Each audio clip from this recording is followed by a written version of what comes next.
البدع والأهواء، أهل البدع العقائدية وأهل البدع السياسية. نقول بيننا وبينكم السلف، بيننا وبينكم الكتب، كان فيقول البدع بيننا وبينكم.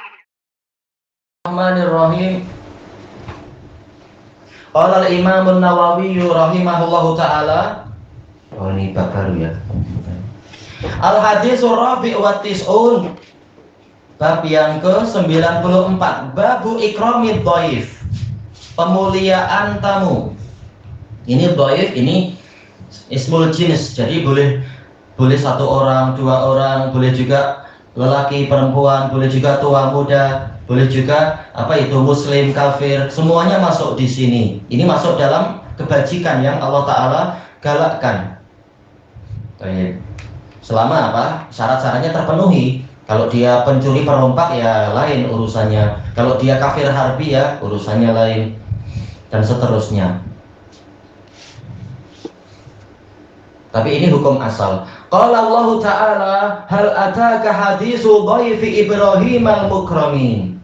Apakah telah datang kepadamu wahai Rasulullah hadis cerita, perkataan, pemberitaan tentang tamu Ibrahim yang dimuliakan.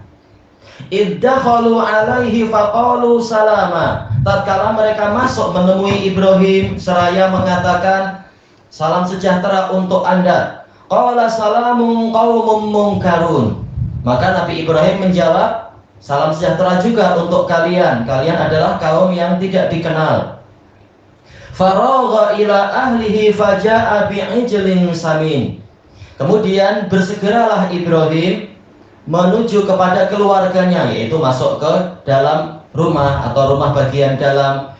Selanjutnya beliau datang dengan membawa anak lembu yang gemuk.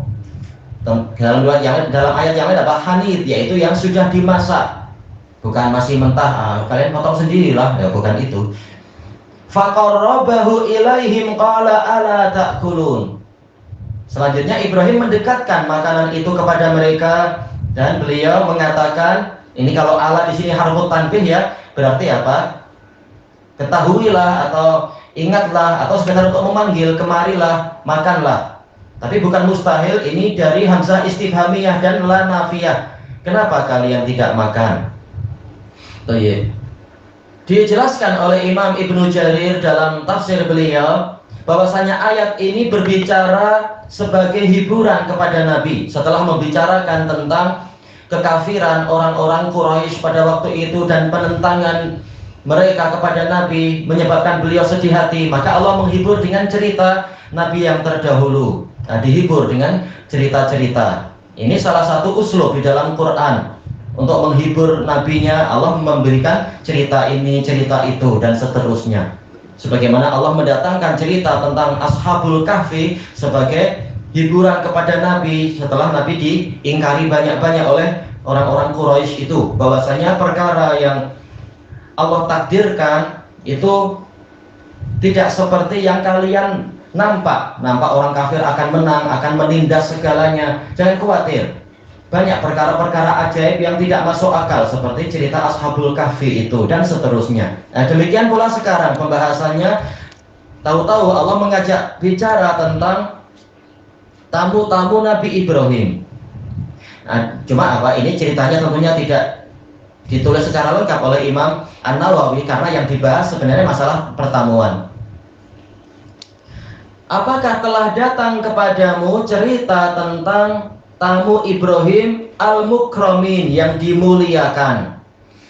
Mukramin ini jamak mudzakkar salim, menunjukkan dhaif di sini memang walaupun lafadznya lafadz mufrad tetapi maknanya adalah makna jamak. Sebagaimana juga dibahas di dalam usul fikih bahwasanya isim yang mudhaf itu dia adalah sifatnya adalah jamak, sifatnya umum dia. Maka boleh satu, boleh lebih dari satu. Apalagi kalau diidhofahkan kepada sebuah isim yang makrifah, maka lebih kuat lagi takmimnya, menunjukkan dia umum, boleh jamak. Mukramin. Nah, sekarang mukramin ini adalah isim maf'ul, yaitu alladzina yukramun, yang mereka itu dimuliakan. Berarti siapa yang dimuliakan? Para tamunya. Berarti siapa yang memuliakan? Di sini Allah Ta'ala menghapus fa'ilnya. Maka ada dua kemungkinan sebagaimana kata mufassirun, sebagaimana juga dijelaskan oleh Imam Ibnul Qayyim rahimahullah di dalam kitab beliau Zadul Musafir. Zadul Musafir itu kitab apa? Risalah Tabukiyah itu. Baik. Yaitu kemungkinan pertama, mereka dimuliakan oleh Allah. Sebagaimana dalam ayat yang lain, bal ibadum mukramun, bahkan para malaikat adalah para hamba yang dimuliakan. Mereka bukan anak Allah, tapi mereka hamba yang dimuliakan.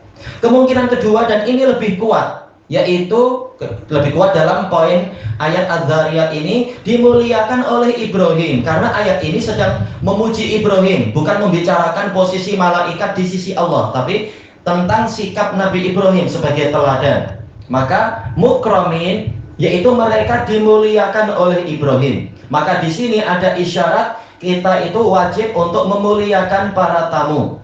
Sebagaimana dalam hadis muttafaqun alaih, Rasulullah SAW bersabda, "Man kana yu'minu billahi wal yaumil akhir falyukrim dhaifah." Barang siapa beriman kepada Allah dan hari akhir, hendaknya dia memuliakan tamunya. Baik. Nah, di sini sudah ada isyarat mereka dimuliakan oleh Ibrahim. Bahkan saking hebatnya pemuliaan Ibrahim sampai-sampai Allah mendatangkan dengan pola apa ini? Pola isim, bukan dengan pola fi'il. Kalau pola fi'il, alladzina yukramun, ini pun cukup, mereka dimuliakan. Tetapi Allah mendatangkan dengan pola isim, mukramin, menunjukkan memang Ibrahim sangat memuliakan tamunya. Dan telah disebutkan oleh Al-Hafidh di dalam Fathul Bari, kebiasaan orang Arab zaman dulu, mereka berbangga-bangga dengan memuliakan tamu, bahkan sampai berhutang dan seterusnya. Ini kebiasaan orang Arab. Ibrahim Arab bukan, kalau Ibrahim sih dohirnya bukan ya, tapi memang ini sudah diwarisi oleh orang Arab dari nenek moyang mereka. Entah Arab yang sebelum Ibrahim atau Arab yang di semenanjung Arab yang di semenanjung Arab yang di di mana istilahnya itu Hijaz, yang mereka adalah keturunan Ismail bin Ibrahim. Intinya memang ini tradisi yang sudah sejak lama, tradisi yang bagus, sangat memuliakan tamu, tetapi semampunya tentunya ya. Iddakhalu alaih, dzarfun limama minaz zaman, mabni ala sukun fi mahallin nasab, yaitu ingatlah cerita di masa lampau. Tatkala mereka masuk menemui Ibrahim, faqalu salama, mereka bersegera, bukan summa tapi fa, menunjukkan salam jangan ditunda-tunda kalau sudah jumpa tuan rumah. Tapi ya tentunya secara umum ya, jangan masuk tamu sampai ke dapur, sampai kemana, tuan rumah tak ada pun, kalau tak ada ya jangan masuk. Intinya adalah bersegera untuk salam, jangan menunda. Qalu salama. Baik. Kita tahu salaman ini adalah mansub. Tak mungkin ada ma'mul tanpa amil. Amilnya itu apa? Takdirnya adalah yaitu nusallimu alaika salama. Berarti ada fi'il yang tersembunyi, takdirnya nusallim. Nusallimu alaika salaman.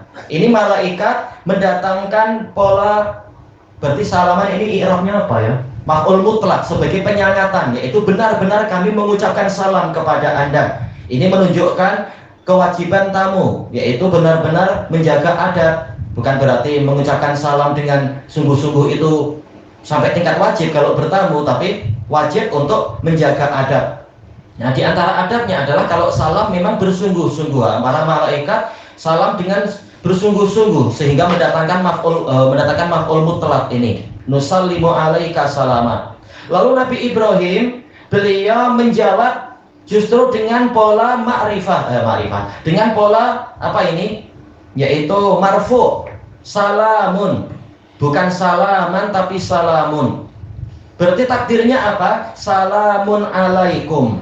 Berarti yang terhapus apa? Khobarnya. Ini ma'ruf di dalam ulumul Quran. Ada khobar yang terhapus, khobar yang mahdhuf. Kalau yang tadi apa yang mahdhuf? Amilnya, yaitu fi'ilnya. Berarti takdirnya apa? Salamun alaikum. Nah, sekarang malaikat menggunakan jumlah fi'liyah, sementara Nabi Ibrahim menjawab dengan jumlah ismiyah. Kita tahu jumlah ismiyah lebih kuat daripada jumlah fi'liyah di dalam ilmu balaghah. Sebagaimana juga dijelaskan oleh Imam Ibnul Qayyim dalam kitab tadi dan juga di dalam kitab yang lain, Bada'iul Fawaid. Karena kalau jumlah fi'liyah itu menunjukkan istimror, terus-menerus, dan ini pun bagus. Terus-menerus mendoakan keselamatan, semoga keselamatan senantiasa tercurah pada Anda. Tapi Nabi Ibrahim mendatangkan pola lebih kuat lagi, yaitu jumlah ismiyah yang menunjukkan istiqrar, senantiasa menetap.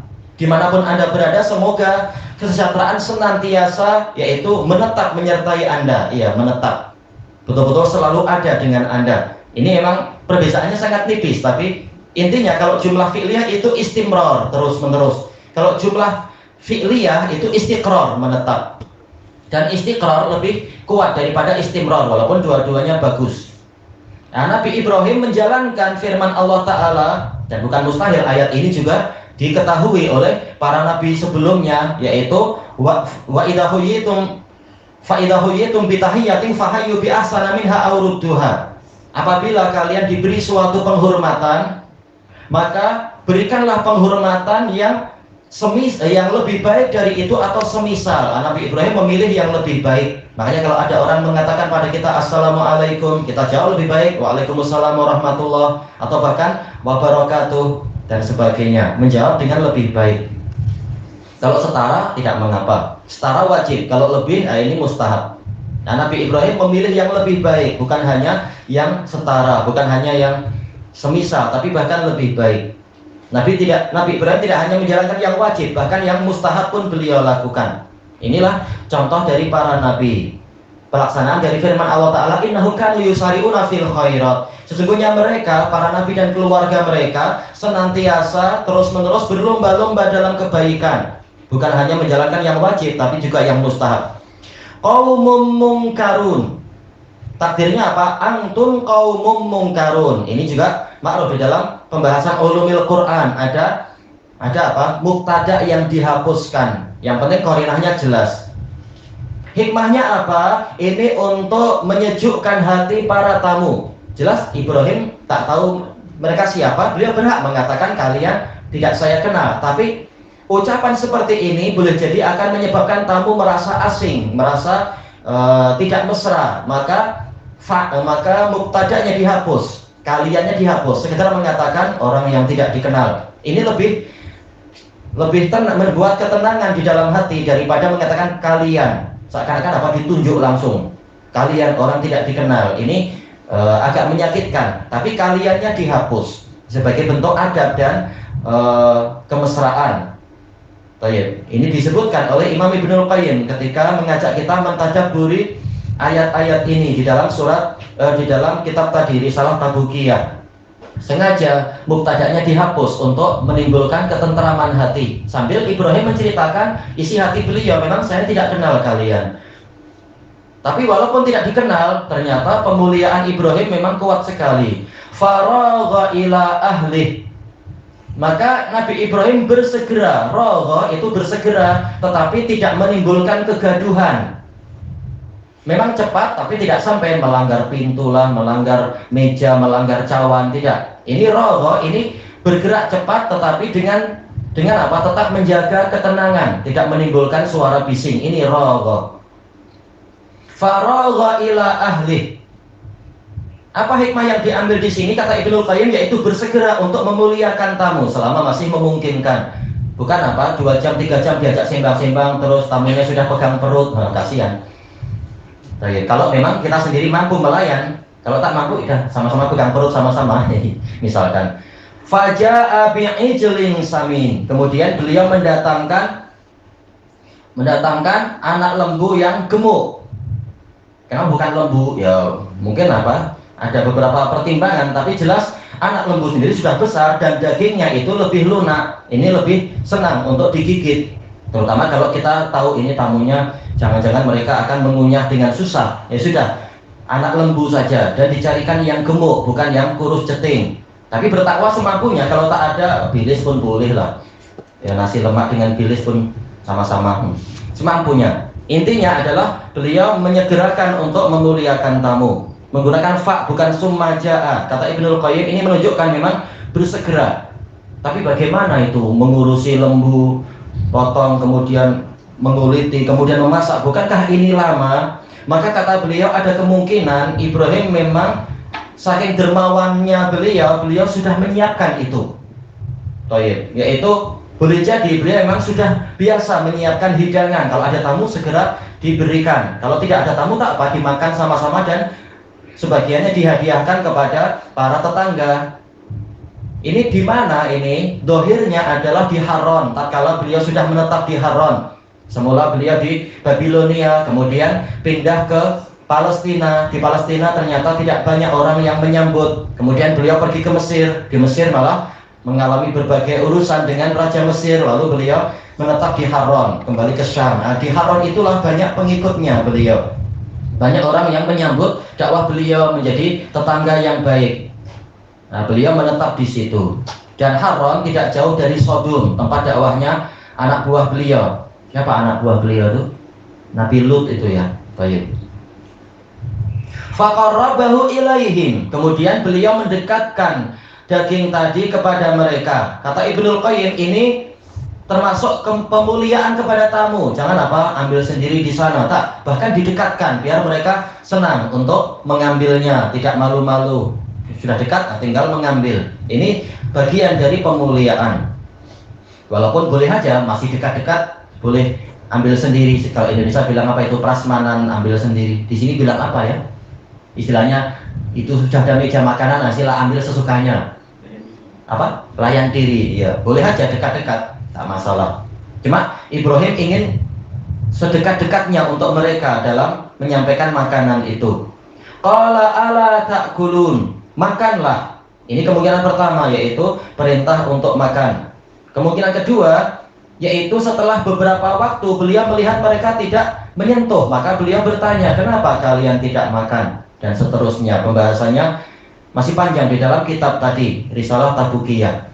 Tayyib ilahuna wallahu a'lam.